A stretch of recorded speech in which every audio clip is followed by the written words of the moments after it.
Michel Morel, bonjour, vous êtes la secrétaire départementale du Rassemblement National. Alors, si on n'était pas le 1er avril, je vous demanderais si c'est un canular d'être allé chercher un ancien copain de Mélenchon pour diriger votre liste Rassemblement National aux prochaines élections régionales. Vous n'avez pas de candidat, vous êtes obligé d'aller les chercher à la France Insoumise? C'est pas que nous sommes obligés d'aller... D'abord, bonjour Monsieur Angèle. Bonjour. C'est pas que nous sommes obligés d'aller chercher, c'est que, en fait, Andrea Codarac est une personnalité qui a beaucoup de qualités, qui a les convictions du Rassemblement national.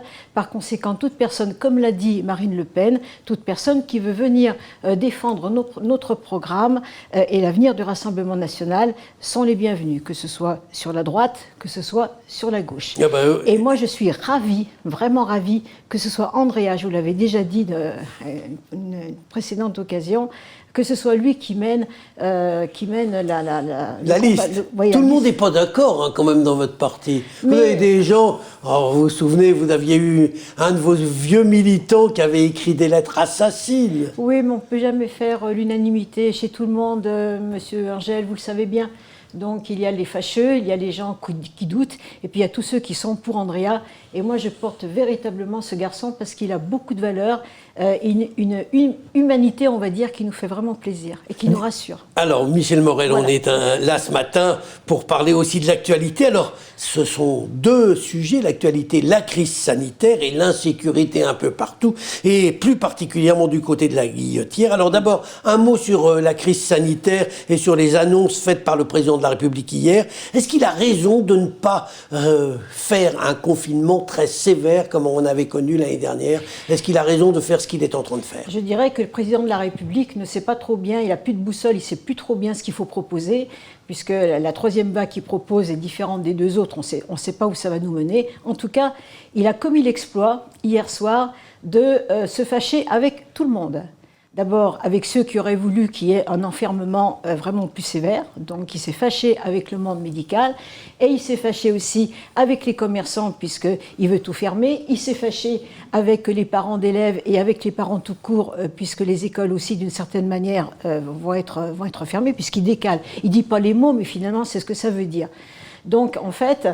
moi, je pense que le président de la République fait payer à la population tout l'ensemble, finalement, des ingérences, des erreurs qu'ils ont commises. Et c'est nous qui devons les payer.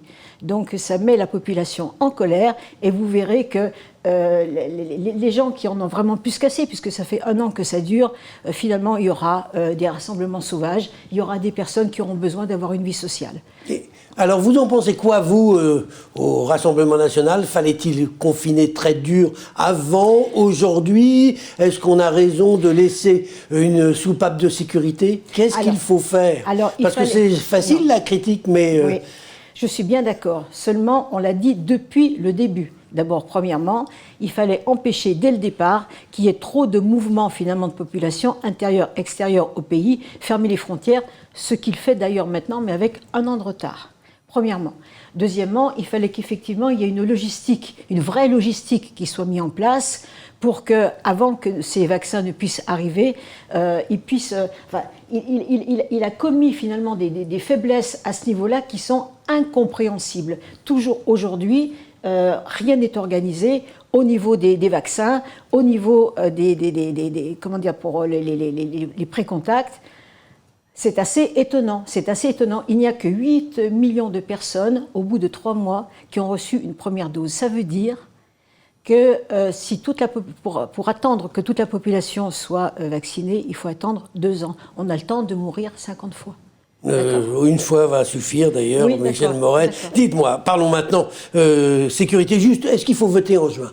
Est-ce que les élections départementales et régionales, il faut les tenir? Oui, il faut les tenir. Tout à fait. Si c'est organisé correctement, je crois même qu'il est prévu qu'il n'y ait qu'une seule urne pour recevoir les deux votes, départemental et régional. Bon, et si toutes les précautions sont prises, il n'y a pas de raison qu'on ne puisse pas organiser ces élections. Alors évidemment, elles seront un peu tronquées parce que, évidemment, faire des rassemblements... Vous n'irez pas après vous plaindre qu'il y a eu trop d'abstention parce qu'on a organisé la... Mais si c'est organisé correctement, il n'y a aucune raison que les gens ne viennent pas voter. La première fois, disons qu'il faut quand même se rappeler que le président de la République, la veille du vote, donc pour les municipales, nous avait fait une peur terrible en disant faites attention, restez chez vous. Donc toutes les personnes, notamment âgées, n'ont pas voulu courir le risque de venir dans un bureau de vote. Et je le sais parce que je préside un bureau de vote et que je n'ai pas vu, moi, les personnes d'un âge venir voter. Voilà. Dites-moi, Michel Morel, parlons maintenant sécurité. Alors, finalement, c'est de pire en pire. Vous regrettez l'époque colon à Lyon ? Rendez-nous colons. Est-ce que vous allez défiler dans la rue en disant rendez-nous colons ? Alors ça n'irait pas jusque-là. Par contre, il faut reconnaître une chose au maire de Lyon. L'actuel, Grégory Doucet. Oui, c'est qu'il tient ses promesses. Il avait dit pendant la campagne, l'insécurité, ça n'est pas ma priorité. Il tient ses promesses. Le problème, c'est que à vouloir ne rien faire, de deux choses l'une.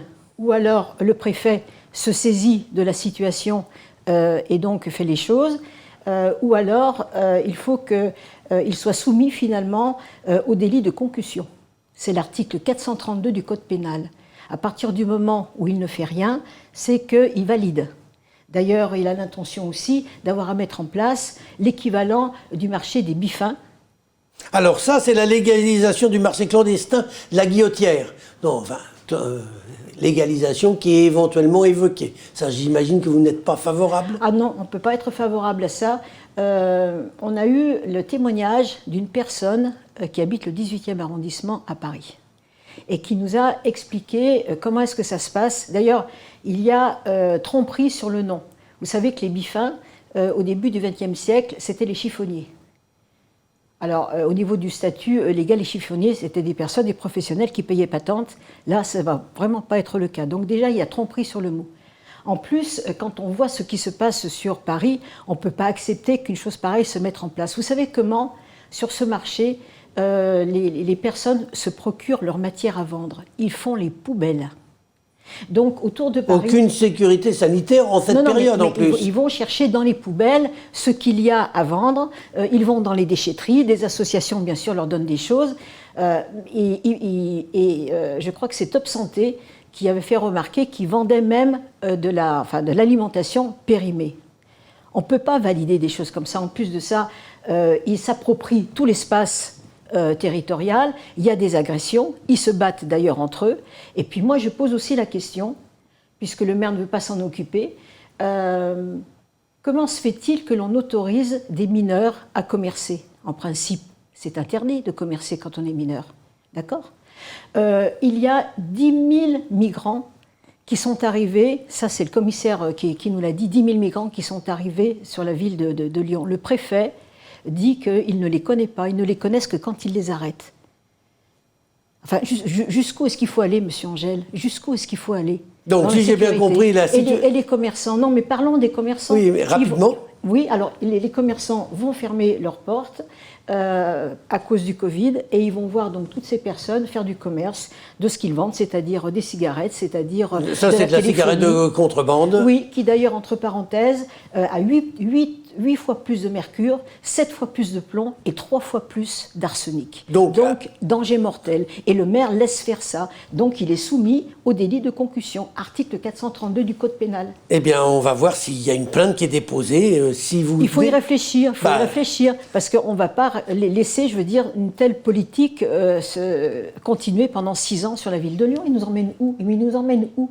Eh bien, on vous aura entendu, on aura vu que vous étiez très inquiète sur ce sujet. Oui. Michel Morel, je vous remercie. Merci, monsieur Angèle.